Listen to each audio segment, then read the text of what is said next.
Mari kita mulai perjalanan memahami bagaimana sebuah sistem bekerja dan bagaimana ia menjadi tulang punggung pengambilan keputusan di era modern. Sistem bukan sekadar kumpulan bagian. Ia adalah kesatuan yang hidup, yang bergerak, dan saling memengaruhi. Coba bayangkan sebuah organisasi tanpa arah. Data ada di mana-mana. Informasi berserakan. Keputusan diambil tanpa dasar yang jelas. Dan semua itu bermula dari satu pertanyaan sederhana. Apa itu sistem? Para ahli seperti Ashar Susanto, Jogianto, dan Sutarman sepakat bahwa sistem adalah sekumpulan elemen yang saling terhubung dan bekerja sama untuk mencapai tujuan. Sistem tidak bisa berdiri sendiri. Setiap bagian harus mengikuti prosedur agar berjalan dengan benar. Setiap sistem memiliki unsur yang menjadi pondasi.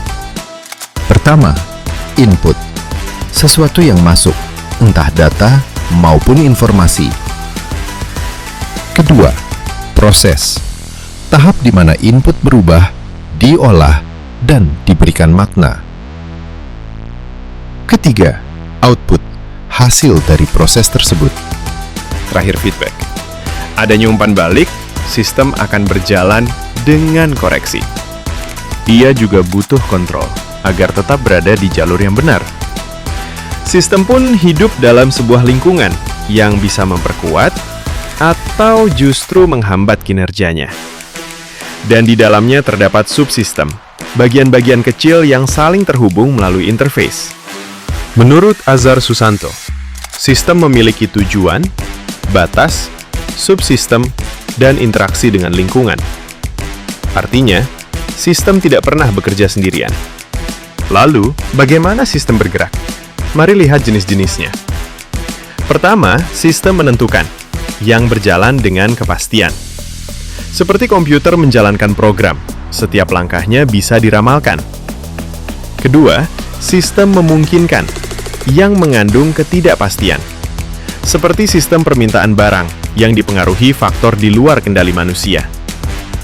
Ketiga, sistem tertutup yang tidak dipengaruhi lingkungan luar.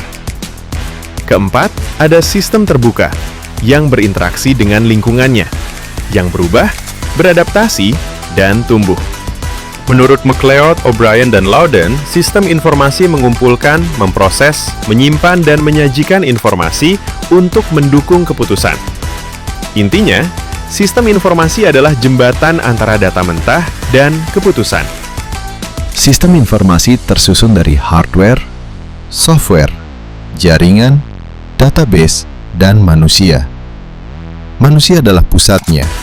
Tanpa manusia, teknologi tidak bergerak. Semua komponen ini diintegrasikan dalam sebuah sistem informasi manajemen. SIM adalah sistem yang dirancang untuk membantu para manajer.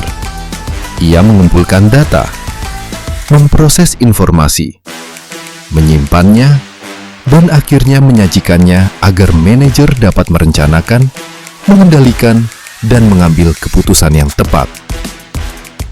Di level operasional, SIM mencatat aktivitas harian. Di level menengah, SIM menyajikan laporan untuk evaluasi. Di level strategis, SIM membantu menentukan arah organisasi di masa depan. SIM berjalan dengan siklus input, proses, output, and feedback. Contohnya, sistem absensi. Data masuk, dihitung, dilaporkan, lalu manajer memberi koreksi. Feedback membuat sistem semakin kuat. Manfaat SIM.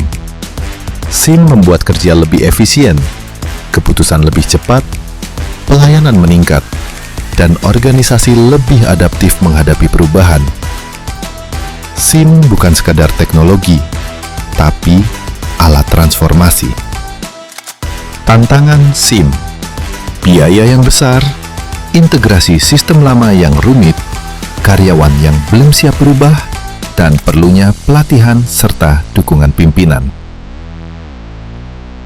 Solusi yang bisa dilakukan antara lain: perencanaan matang, anggaran bertahap, pelatihan sumber daya manusia, dukungan pimpinan, dan transisi sistem lama ke sistem baru secara perlahan.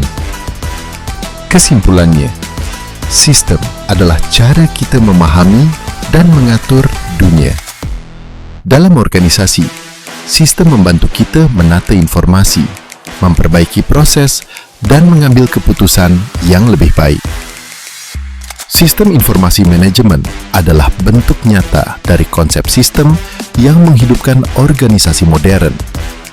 Ia bukan hanya teknologi, tetapi cara berpikir yang menghidupkan organisasi.